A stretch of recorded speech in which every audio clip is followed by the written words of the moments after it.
ఆమె ఇక్కడ ఈ ఇంట్లోనే జీవనం ఉన్నారు. అర్ధరాత్రి వచ్చి ఇంట్లో ఉంటే సామాన్లు బయటపెట్టి గందరగోళం చేశారు. నేను ఈ విషయం కలెక్టర్ గారి దృష్టికి తీసుకెళ్లాను. ఎవరైతే అన్యాయంగా ఇక్కడ ఇల్లు పడగొట్టారో ఇది ఒకటే వారిపైన చర్యలు తీసుకొని మరీ ఆమె నేను ముందుంటానని చెప్పేసి ఆ రోజు చెప్పడం జరిగింది. ఇప్పుడు ఎవరైతే ఆ అధికారి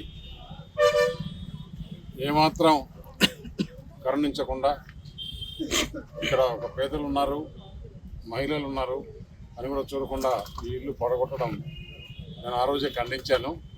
వారికి తప్పకుండా న్యాయం జరిగే విధంగా చేసి మరీ వాళ్ళ ఇల్లు వాళ్ళకి కట్టించే విధంగా నేను ముందుంటాను, దేనికైనా పోరాడతానని చెప్పేసి తెలియజేస్తూ ఆమెకి అన్యాయం జరిగింది, న్యాయం జరిగేంత వరకు కూడా ఆమె వెనకాల మేము ఉంటామని